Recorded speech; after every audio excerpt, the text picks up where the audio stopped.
Elon Musk finds a homeless retired NASA engineer. What happens next will shock you. The man sat alone on a worn-out bench, a thick physics book resting in his lap. His clothes were ragged, his face weathered by years of hardship, but his eyes burned with an intensity that didn't belong to someone who had given up on life. People passed him without a second glance, just another forgotten soul in the chaos of the city. But on this particular evening, fate had other plans. Elon Musk was waiting for his car when he noticed the man. Something about him stood out, not just the book, but the way he studied it, flipping pages with careful precision, absorbed in thought. Musk, always drawn to intelligence, felt an urge to ask. He walked over, took a seat beside the man, and casually glanced at the cover. Advanced Rocket Propulsion Systems. Musk raised an eyebrow. That's not exactly light reading, he said with a smirk. The man looked up, and in that instant, everything changed. The man hesitated before closing the book, his fingers lingering on the worn-out cover. He studied Musk for a moment, as if deciding whether to engage or retreat into silence. Finally, he let out a small chuckle. "No, it's not," he said, "but it's what I know." His voice was calm, measured, like someone who had once spoken with authority, but had long since grown used to being ignored. Musk leaned forward, intrigued. "So, you're into rocketry?" he asked. The man gave a slow nod. "More than just into it. I spent most of my life working on propulsion systems." Musk's curiosity deepened. "For who?" The man exhaled as if the answer itself carried weight. "NASA," he said simply. For a moment, Musk didn't respond. He studied the man, trying to reconcile the words with the reality in front of him. A former NASA engineer sitting homeless on a park bench? It didn't make sense. "You worked for NASA?" Musk repeated, disbelief creeping into his voice. The man nodded, offering a faint, almost nostalgic smile. "Yeah, a long time ago." Musk's mind raced. He had met countless engineers in his career, but never one in a situation like this. He had to know more. Musk's curiosity sharpened. "What did you work on?" he asked, his tone shifting from casual to serious. The man let out a slow breath, staring ahead as if he could see the past unfolding before him. "Propulsion systems for deep space missions," he said. "We were working on ways to make interplanetary travel more efficient, better fuel ratios, alternative thrust models. I was part of a team developing next-gen ion propulsion." He chuckled, shaking his head. "Feels like a lifetime ago." Musk frowned. "So how did you end up here?" He gestured at the park bench, at the man's tattered clothes. It didn't add up. Someone with that level of expertise shouldn't be forgotten. The man sighed. "Budget cuts," he said simply. "NASA downsized. My department was dissolved. I figured I'd find another job, but..." He hesitated. "You hit a certain age and suddenly no one's hiring. The private sector wants fresh minds, not old ones." He looked down at his hands. "Eventually, savings ran out. Then my wife got sick. Medical bills took everything we had." His voice wavered, but he pushed through. "After she passed, I lost the house. Lost everything.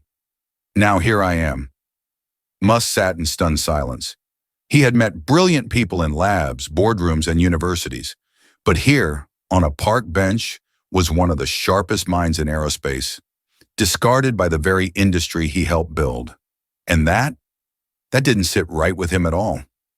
Musk shook his head, disbelief clouding his expression. "That's insane," he muttered. "You spent your life pushing the boundaries of space travel, and now you're..." He trailed off, unable to find the right words. The man just shrugged. "Life doesn't care about resumes," he said. "Once you're off the radar, you're invisible." Musk leaned back, rubbing his chin. His mind was already working through possibilities. This man wasn't just knowledgeable. He was a goldmine of experience. SpaceX had some of the best young minds in the world, but they lacked something only time could give. Wisdom earned from decades of trial, error, and success. Then, without hesitation, Musk spoke. "How would you like to come to SpaceX?" The man blinked. "Come to SpaceX," he repeated as if the words themselves were foreign. Musk nodded. "I want you to meet my team, see what we're working on, maybe even help us out."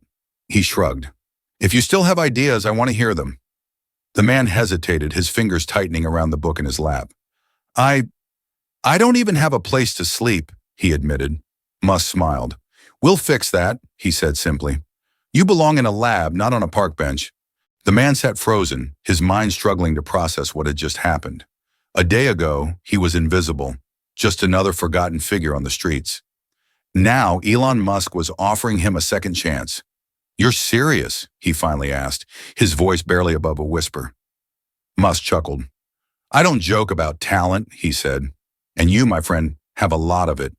He pulled out his phone, made a quick call, and within minutes, arrangements were in place. A temporary stay at a nearby hotel, fresh clothes, a warm meal. The man's throat tightened. He had spent years believing no one would ever look his way again. Now someone had, one of the most powerful men in the world. The next morning, he stepped into SpaceX headquarters, his heart pounding. Musk walked beside him, introducing him to engineers, scientists, and project leads. The room buzzed with energy. Machines hummed, data flashed across screens, and conversations about the future of space travel filled the air. It felt like home. Then something remarkable happened. A discussion about propulsion challenges led Musk to turn to him. What do you think? He asked. The man hesitated, then spoke. Ideas that had lived in the back of his mind for years came rushing forward. Equations, solutions, concepts that had been ignored but never forgotten. By the time the meeting ended, Musk grinned. I think we just found our newest propulsion consultant, he said. The man's eyes welled up. His life had just begun again. Word spread quickly. A homeless man, once a brilliant NASA engineer, had been given a second chance by none other than Elon Musk. The story captured the hearts of millions, a reminder that genius doesn't fade with time. It only needs the right opportunity to shine again. At SpaceX, the man quickly proved he was more than just a relic of the past. His deep knowledge of propulsion systems, combined with decades of hands-on experience, brought fresh insight to the team. He wasn't just keeping up, he was leading discussions, refining calculations, and solving problems that had stumped younger engineers. Musk watched it all unfold with satisfaction. I told you, he said one afternoon, clapping the man on the back. You didn't belong on the streets. The man, once hesitant and broken, now stood with confidence. He had a home, a purpose, and, more importantly, a future.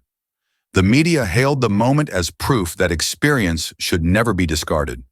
Musk, however, didn't care for the headlines. To him, it was simple. Great minds deserve great opportunities, no matter their circumstances. And for one man, a conversation on a park bench had been the turning point of a lifetime. Some stories remind us that fate works in unexpected ways. One moment, a man is invisible to the world, and the next, he's standing in a cutting-edge lab, shaping the future of space travel. But this wasn't just luck. It was proof that talent, no matter where it exists, should never be overlooked. Elon Musk didn't see a homeless man that day. He saw a mind still filled with knowledge, ideas, and untapped potential. All it took was one conversation, one moment of recognition to change everything. How many more brilliant minds are out there, discarded by a system that values youth over wisdom? This story is more than inspiring. It's a call to look closer, to never assume someone's worth based on their circumstances. Because sometimes the greatest discoveries aren't found in high-tech labs. They're sitting quietly on a park bench, just waiting to be noticed.